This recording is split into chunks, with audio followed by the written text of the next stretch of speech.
Assalamualaikum anak-anak. Waalaikumsalam. Gimana kabarnya hari ini? Alhamdulillah.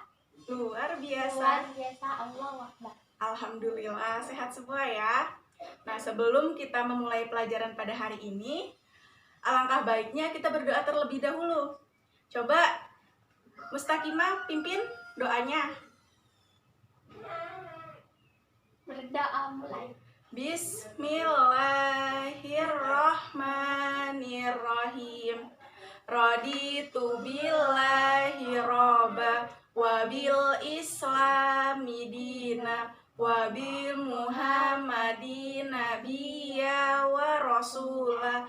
Rabbi zidni ilma warzuqni fahma. Amin ya robbal alamin.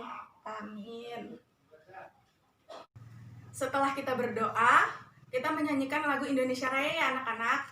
Ayo kita berdiri.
Dipersilahkan duduk kembali. Sekarang Ibu absen terlebih dahulu ya.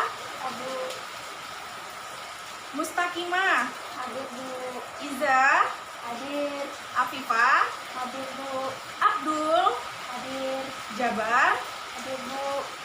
Muhammad, Hadir Bu. dan Cindy. Hadir Bu. Ya, alhamdulillah hadir semua ya. Bu.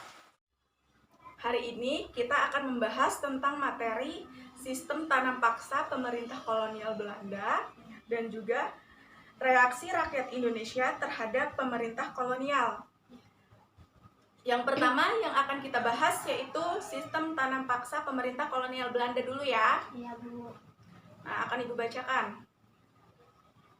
Pada masa pemerintahan Johannes van de Bosch, Belanda memperkenalkan sistem tanam paksa.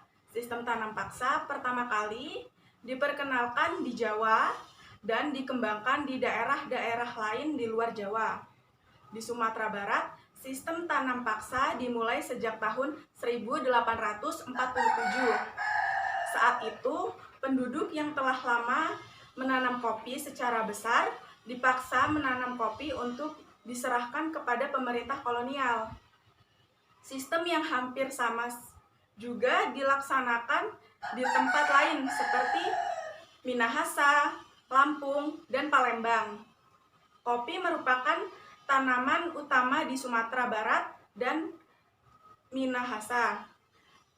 Adapun lada merupakan tanaman utama di Lampung dan Palembang.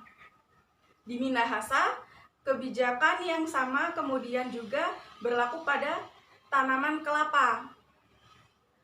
Pelaksanaan tanam paksa banyak terjadi penyimpangan.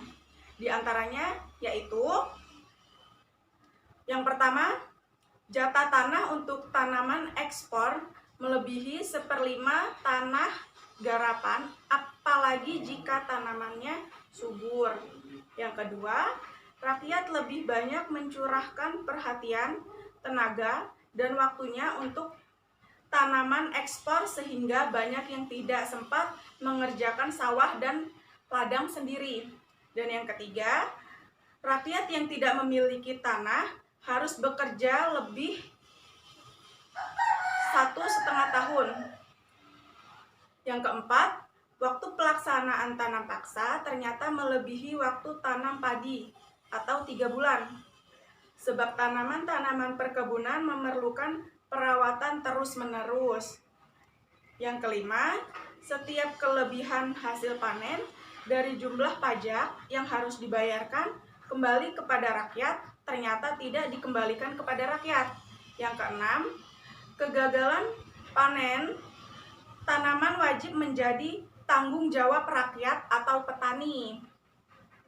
Adanya penyimpangan-penyimpangan pelaksanaan tanam paksa membawa akibat yang memberatkan rakyat Indonesia. Akibat penyimpangan pelaksanaan tanam paksa tersebut antara lain seperti banyak tanah terbengkalai sehingga panen gagal, rakyat makin menderita, wabah penyakit merajalela, bahaya kelaparan melanda Cirebon, dan memaksa rakyat mengungsi ke daerah lain untuk menyelamatkan diri. Kelaparan hebat juga terjadi di Grobogan yang mengakibatkan banyak kematian sehingga jumlah penduduk menurun tajam. Tanam paksa yang diterapkan Belanda di Indonesia ternyata mengakibatkan aksi penentangan. Berkat adanya kecaman dari berbagai pihak, akhirnya pemerintah Belanda menghapus tanam paksa secara bertahap. Salah satu tokoh Belanda yang menantang sistem tanam paksa adalah Douwes Dekkers dengan nama samaran Multatuli. Siapa? Douwes Dekker. Siapa itu Douwes Dekker? Atau nama samarannya siapa? Multatuli.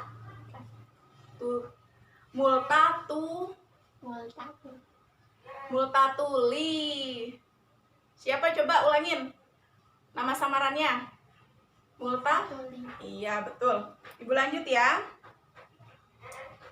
Dia menantang tanam paksa dengan mengarang buku berjudul Max Havelaar, Edward Douwes, Kehidupan Bangsa Indonesia karena Kejayaan Negari Belanda. Itu merupakan hasil tetesan keringat rakyat Indonesia. Dia mengusulkan langkah-langkah untuk membalas budi baik bangsa Indonesia. Langkah-langkah tersebut yaitu seperti pendidikan, yang kedua, membangun saluran air atau irigasi, dan yang ketiga, memindahkan penduduk dari daerah yang padat ke daerah yang jarang penduduknya atau transmigrasi. Nah, setelah Ibu membacakan teks tentang sistem tanam paksa pemerintah kolonial Belanda, anak-anak dapat membaca kembali tentang teks sistem tanam paksa pemerintah kolonial Belanda dan mencari kata-kata baku dan tidak baku, masing-masing 5 ya. Ya, Bu. Ya, oke, boleh dimulai dari sekarang. Ibu kasih waktu. A few moments later. Udah selesai semua? Udah, Bu. Nah, coba yuk Mustakimah dibacain apa aja yang pertama. Ada apa kata bakunya? Wajib. Iya. Terus apa lagi? Iza. Pemerintah. Iya. Lanjut lagi. Afifah. Petani. Iya. Jabar. Apa? Panen. Oh. Sinta, coba apa lagi satunya terakhir? Rakyat. Iya, pinter. Yang selanjutnya yaitu siapa yang tahu kosakata tidak bakunya? Siapa? Saya, Bu. Iya, coba Mustakimah. Apa aja? Sebutkan. Kolonial. Ya. Edukasi. Iya. Irigasi. Iya. Dan sistem. Iya, pinter. Siapa yang tahu apa itu kosakata baku? Tidak tahu, Bu. Oke, Ibu jelasin ya apa itu kosakata baku. Kosakata baku adalah kosakata atau penulisan yang sesuai dengan kaidah-kaidah yang berada di dalam KBBI atau Kamus Besar Bahasa Indonesia. Kalau kosakata tidak baku apa? Tidak tahu, Bu. Ibu jelasin lagi, kosakata tidak baku adalah kosakata yang penulisannya belum sesuai dengan kaidah penulisan dalam KBBI, ya. Nah, kosakata baku yang berada pada sistem tanam paksa pemerintah kolonial Belanda tadi, yaitu yang pertama ada apa? Waduh. Wajib. Apa itu wajib? Tidak tahu. Wajib adalah harus dilakukan. Ya. Yang kedua tadi ada apa? Pemerintah, ya. Pemerintah itu adalah orang atau lembaga yang mengatur tata laksana suatu negara. Jadi, itu adalah pemerintah. Pemerintah itu yang mengatur negara, ya. Ya, Bu. Yang ketiga apa tadi? Tani. Petani, ya. Petani itu apa sih? Petani adalah orang yang berusaha atau berkegiatan mengelola tanah untuk diambil hasilnya. Dan yang keempat tadi apa?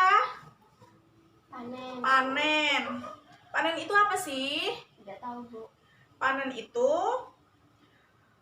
memungut hasil dari pertanian, itu disebut panen. Dan yang terakhir apa tadi? Rakyat. Iya, rakyat adalah orang yang berada di suatu negara dan diakui keberadaannya oleh pemerintah. Itu disebut rakyat, ya. Ya, Bu. Yang selanjutnya apa tadi? Kosakata tidak baku. Apa saja? Kolonial. Iya. Pertama dulu ya kita kolonial. Kolonial itu adalah atau disebut juga dengan penjajah. Disebut apa? Penjajah. Penjajah. Yang kedua, ekspor. Ekspor adalah atau disebut juga dengan mengirim barang ke luar negeri. Itu disebut ekspor. Yang ketiga, edukasi atau disebut juga dengan pendidikan. Yang keempat, irigasi. Irigasi itu apa sih? Tadi Ibu jelasin, udah apa? Membangun saluran air, itu disebut irigasi. Yang terakhir adalah sistem. Sistem adalah himpunan dari bagian-bagian yang saling berhubungan, itu disebut dengan sistem. Gimana? Sudah pada mengerti? Sudah paham? Paham. Alhamdulillah. Selanjutnya, kita akan membahas tentang reaksi rakyat Indonesia terhadap pemerintah kolonial. Ibu akan membacakannya sedikit ya. Ya, Bu. Menjelang kedatangan bangsa Eropa, masyarakat di wilayah Nusantara hidup dengan tentram di bawah kekuasaan raja-raja. Kedatangan bangsa Eropa di Indonesia mula-mula disebut baik oleh bangsa Indonesia. Namun, lama-kelamaan rakyat Indonesia mengadakan perlawanan karena niat jahat bangsa-bangsa Eropa itu mulai terkuak dan diketahui oleh bangsa Indonesia. Perlawanan-perlawanan yang dilakukan rakyat Indonesia disebabkan orang-orang Barat ingin memaksakan monopoli perdagangan dan berusaha mencampuri urusan kerajaan-kerajaan yang ada di Indonesia. Peristiwa perlawanan terhadap Portugis. Setelah Malaka dapat dikuasai oleh Portugis pada tahun 1511, terjadilah persaingan dagang antar pedagang-pedagang Portugis dengan pedagang di Nusantara. Portugis ingin selalu menguasai perdagangan. Maka terjadilah perlawanan terhadap Portugis. Perlawanan tersebut antara lain yaitu yang pertama, Sultan Ali Mughayat Syekh pada tahun 1514 sampai 1528 berhasil membebaskan Aceh dari upaya penguasaan bangsa Portugis. Yang kedua, Sultan Alauddin Riyad Syekh pada tahun 1537 sampai 1568 berani menantang dan mengusir Portugis yang bersekutu dengan Johor. Dan yang ketiga, Sultan Iskandar Muda pada tahun 1607 sampai dengan 1638. Di sini Ibu ada contoh gambar-gambar pahlawan ya yang melawan para penjajah. Yuk, siapa yang tahu? Yang pertama ini ya, ada siapa pahlawan siapa? Sultan Hasanuddin. Iya, Sultan Hasanuddin. Yang pertama ini Sultan Hasanuddin. Iya, benar sekali. Sultan Hasanuddin asalnya dari mana? Makassar. Iya. Lahir pada tanggal 12 Januari 1631. Iya, wafatnya 12 Juni 1970. ya benar. Nah, yang kedua, ini Ibu kasih tahu ini siapa? Kapiten Patimura. Kapiten Patimura berasal dari Maluku. Dan Kapiten Patimura lahir pada 8 Juni tahun 1783 dan wafat pada 16 Desember 1817. Nah, siapa yang tahu gambar pahlawan Kapiten Patimura itu pada uang berapa? 1.000 rupiah. Iya, benar sekali. Pada uang 1.000 rupiah.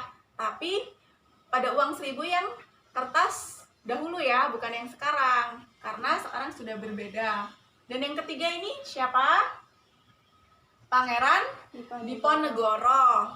Berasal dari Jogja. Lahirnya pada tanggal 11 November 1785 sampai dengan wafat tanggal 8 Januari tahun 1855. Dan selanjutnya ini ada siapa? Silas Patare. Iya, dari mana? Dari Papua. Iya. Lahirnya pada 10 Desember tahun 1918.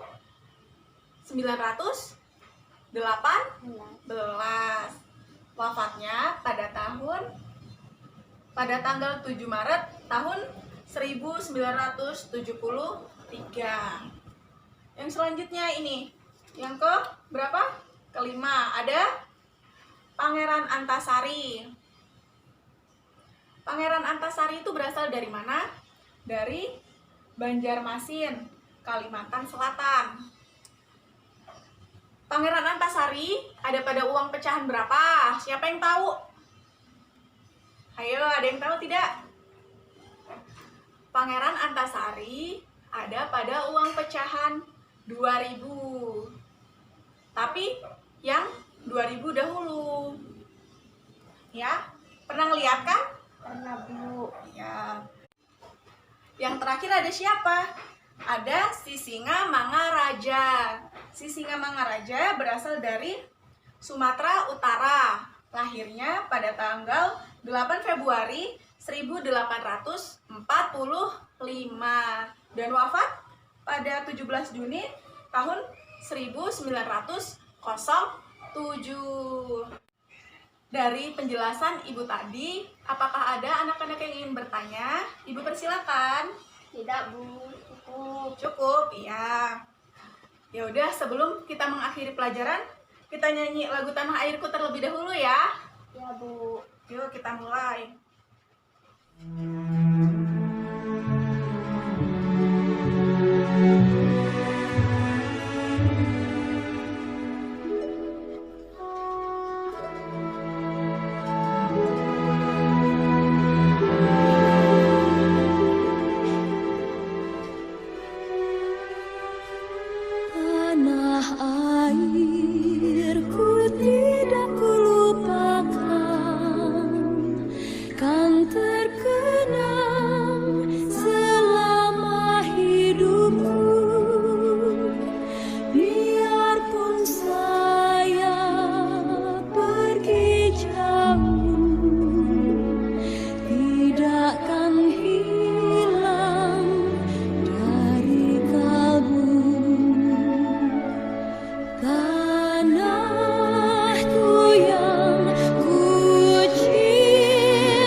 Amin. Dan berdoa ya. Ayo Mustaqimah dipimpin. Berdoa mulai. Bismillahirrahmanirrahim. Wal asri innal insana lafi husri illa lazina amanu wa amilus solihati wa tawasau bil haqqi wa tawasau bis sabri. Shadaqallahul azim. Ibu akhiri, wassalamualaikum warahmatullahi wabarakatuh. Waalaikumsalam warahmatullahi wabarakatuh.